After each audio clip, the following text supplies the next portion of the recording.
नमस्कार बच्चों, आइए आज आपकी पाठ्य पुस्तक में दिए 7वें पाठ अमर शहीद भगत सिंह के पत्र पढ़ें। आज हम सभी आज़ाद हैं, स्वतंत्र हैं, किंतु इस स्वतंत्रता के पीछे हमारे शहीदों ने किस प्रकार हंसते हुए अपना बलिदान दिया है, उसे याद करने की आवश्यकता है।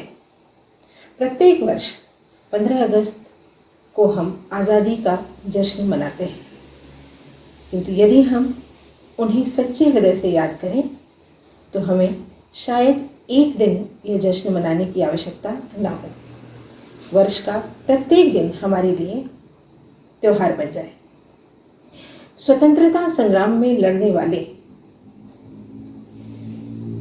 दो तरह की विचारधाराओं को मानने वाले थे, नरम दल और गरम दल। नरम दल को मानने वाले वे लोग थे जो हिंसा से दूर थे। वे अहिंसात्मक विचारधारा के पक्षधर थे, उसे मानते थे, अर्थात नॉन वायलेंस का रास्ता अपना रहे थे। और गरम दल, जैसा कि नाम से ही आपको समझ में आ रहा है,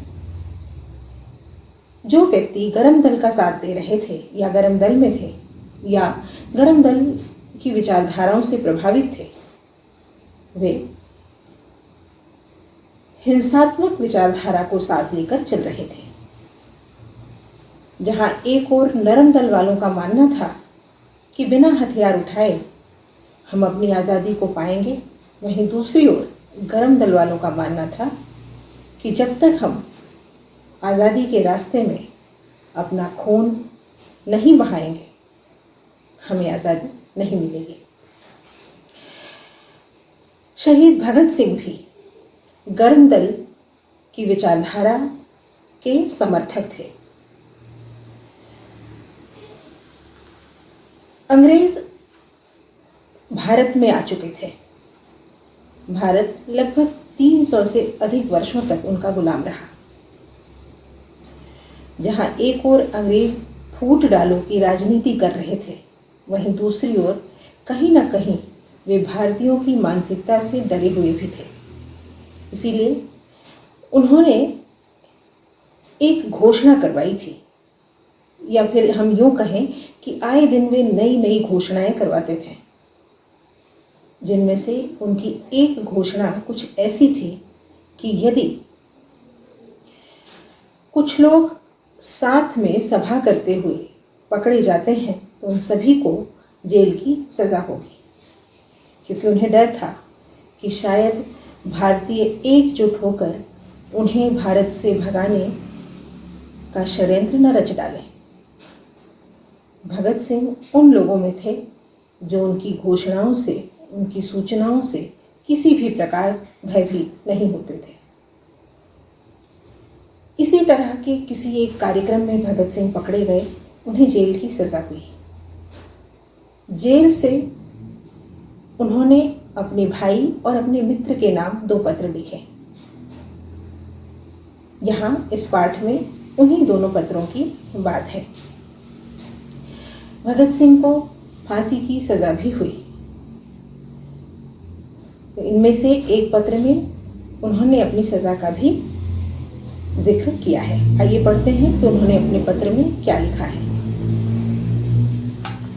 जेल में मां से भेंट न होने पर भाई कुलवीर सिंह को पत्र। उन्होंने अपने भाई कुलवीर सिंह को एक पत्र लिखा। जब भगत सिंह को जेल की सज़ा हुई, उनकी मां कुलवीर के साथ उनसे मिलने गई, किंतु अंग्रेज़ों ने उनकी मां को उनसे मिलने ना दिया, या यूँ कहें उन्हें मिलने की इजाज़त नहीं मिली और वे परेशान होकर लौट आई। जब इस बात का पता भगत सिंह को चला तो वे बड़े परेशान हुए और उन्होंने अपने भाई को एक पत्र लिखा, जो यहाँ दिया हुआ है। प्रिय भाई कुलवीर सिंह जी, सत श्री अकाल। सत श्री अकाल अर्थात ईश्वर का नाम उन्होंने यहाँ लिया है। मुझे यह जानकर कि एक दिन तुम माँ जी को साथ लेकर आए और मुलाकात का आदेश नहीं मिलने से निराश होकर वापस लौट गए, बहुत दुख हुआ। तुम्हें तो पता चल चुका था कि जेल में मुलाकात की इजाज़त नहीं है, फिर माँ जी को साथ क्यों लाए? मैं जानता हूँ इस समय वे बहुत घबराई हुई हैं, लेकिन इस घबराहट और परेशानी का क्या फ़ायदा? नुकसान ज़रूर है, क्योंकि जब से मुझे पता चला है कि वे बहुत रो रही हैं, मैं स्वयं भी बेचैन हो रहा हूँ। घबराने की कोई बात नहीं, फिर इससे कुछ मिलता भी नहीं। उन्होंने कहा कि जब से मुझे पता चला है कि माँ यहाँ आई थी, किंतु उन्हें मुझसे मिलने की इजाज़त नहीं दी गई, वे परेशान हैं, रो रही हैं, और उनकी स्थिति को सुनकर जानकर मैं स्वयं भी परेशान, क्योंकि परेशानी किसी भी समस्या का समाधान नहीं है। माँ परेशान है, इसलिए मैं स्वयं को भी बेचैन महसूस कर रहा हूँ। किसी भी ऐसी स्थिति में जब हम स्वयं को फंसा हुआ महसूस करते हैं, हमें उस समस्या का समाधान शांत दिमाग से सोचना चाहिए। यदि हम स्वयं को उस परेशानी के हवाले कर देते हैं और सोचना बंद कर देते हैं, तो हमें किसी भी प्रकार से उस समस्या का समाधान नहीं मिलता और परेशानी, समस्याएं और अधिक बढ़ती जाती हैं। यही बात भगत सिंह ने अपने पत्र के माध्यम से अपने भाई को बताने का प्रयास किया। सभी साहस से हालात का मुकाबला करें। आखिरकार दुनिया में दूसरे लोग भी तो हजारों मुसीबतों में फंसे हुए हैं, और फिर अगर लगातार 1 बरस तक मुलाकातें करके भी तबीयत नहीं भरी, तो और 2-4 मुलाकातों से तसल्ली न होगी। मेरा ख्याल है कि फैसले और चालान के बाद मुलाकातों से पाबंदी हट जाएगी, लेकिन माना कि इसके बावजूद मुलाकात की इजाज़त न मिले तो इसलिए घबराने से क्या फ़ायदा। तुम्हारा भाई भगत सिंह, सेंट्रल जेल, लाहौर, 3 मार्च 1931। 3 मार्च 1931 को लाहौर के सेंट्रल जेल, लाहौर जो अब पाकिस्तान में है, वहाँ की सेंट्रल जेल से उन्होंने यह पत्र अपने भाई को लिखा। उन्होंने कहा कि एक अकेला मैं परेशानी में नहीं हूँ, दुनिया में ऐसे अनगिनत लोग हैं जो दुख में फंसे हुए हैं, मुसीबतों में फंसे हुए हैं, परेशानियों से घिरे हुए हैं। यदि हम उनकी ओर देखें तो शायद हमें अपना दुख कम लगे। और फिर यदि माँ का मन साल भर तक, पूरे वर्ष भर तक मुझसे मुलाकात करके नहीं भरा, तो अब कुछ मुलाकातों से उन्हें तसल्ली नहीं होने वाली है, उन्हें संतुष्टि नहीं मिलने वाली है, क्योंकि भगत सिंह को पता था कि शायद 2-4 मुलाकातों के बाद ही उन्हें फांसी की सज़ा सुनाई जाएगी। और फिर उन्होंने यह भी कहा कि फैसले और चालान के बाद पाबंदी हट जाएगी। पाबंदी का अर्थ है रेस्ट्रिक्शंस हट जाएंगी, तो शायद उन्हें मुलाकात करने की इजाज़त मिल जाए, किंतु यदि ना मिले तो क्या वे इसी तरह परेशान होती रहेंगी। बच्चों, ये थे वीर भगत सिंह। इनकी भावनाओं को यदि हम समझ पाएं तो ये एक बहुत बड़ी बात होगी, अपने आप में एक बहुत बड़ी उपलब्धि होगी हमारे लिए, क्योंकि एक व्यक्ति जो साल भर से, 1 वर्ष से जेल में है और उसे यह भी पता है कि कुछ ही दिनों में उसे फांसी की सज़ा सुनाई जा रही है, ना तो उसे माँ से मिलने दिया जा रहा है, ना अपने परिवार वालों से मिलने की इजाज़त है, फिर भी वह कितना शांत दिमाग है, यह सोचना शायद हमारे लिए भी असंभव है। किंतु शहीद भगत सिंह शायद इसीलिए हमारे बीच में आज भी जीवित हैं, क्योंकि उनकी भावनाएं, उनकी मानसिकताएं, उनके सोच, उनके विचार इतने ऊंचे थे जहां पहुंच पाना बहुत कम लोगों के लिए ही संभव होगा। आइए अब दूसरा पत्र देखते हैं, उन्होंने दूसरे पत्र में क्या लिखा। यह पत्र है बलिदान से 1 दिन पहले कैदी साथियों को लिखा गया। बलिदान अर्थात सेक्रीफाइस, कुर्बानी। जिस दिन उन्हें फांसी की सज़ा हुई उसके एक दिन पहले उन्होंने अपने साथियों को, जो जेल में उनके साथ थे, उन्हें यह पत्र लिखा। 22 मार्च 1931 को। यहाँ यह बात तय है कि उन्हें 23 मार्च 1931 को 23 मार्च 1931 को फांसी की सज़ा हुई थी। उन्होंने क्या लिखा? साथियों, स्वाभाविक है कि जीने की इच्छा मुझ में भी होनी चाहिए। मैं इसे छिपाना नहीं चाहता, लेकिन मैं एक शर्त पर जिंदा रह सकता हूँ कि मैं कैद होकर या पाबंद होकर जीना नहीं चाहता। उन्होंने कहा कि मैं मनुष्य हूँ, मुझ में भी जीने की इच्छा है, किंतु यदि मैं जीता हूँ, यदि मैं भविष्य में जीवित रहता हूँ, तो मेरी एक शर्त होगी कि मैं किसी का गुलाम बनकर किसी के पाबंद में जीवित नहीं रहूँगा। उससे अच्छी मौत है।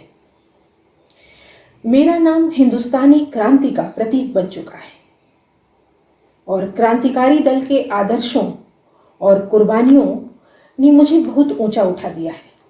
मैं क्रांति का प्रतीक हूँ। क्रांति अर्थात रेवोल्यूशन। मैं एक नया सवेरा लाने वाला हूँ।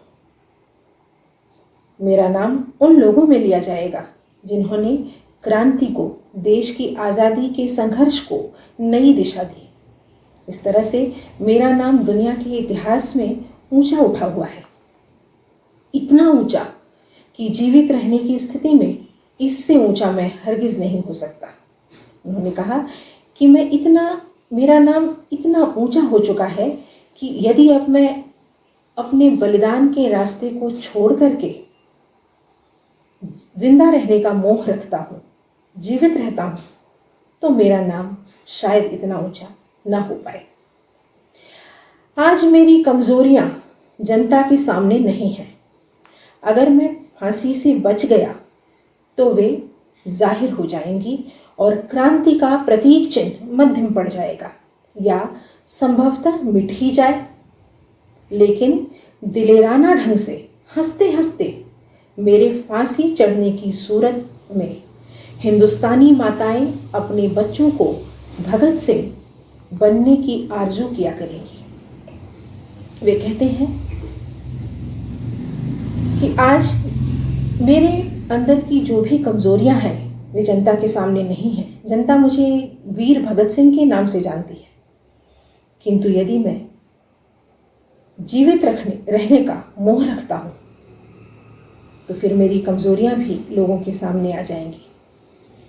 यदि मैं हंसते हुए फांसी के तख्ते पर झूल जाता हूं तो हिंदुस्तान की माएं यही चाहेंगी कि उनकी संतान, उनका बच्चा, उनका बेटा भगत सिंह बने।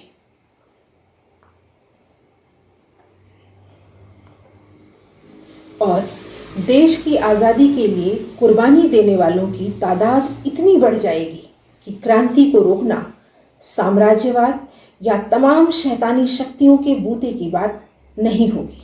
वे कहते हैं कि इस तरह से भगत सिंह इतने हो जाएंगे, देश के लिए लड़ने वाले, मिटने वाले इस संख्या में हो जाएंगे कि अंग्रेज़ों या फिर अन्य शैतानी शक्तियों की ये बूते की बात नहीं रहेगी, ये उनके वश की बात नहीं रहेगी कि वे भारतीयों पर आसानी से अपना अधिकार कर पाए।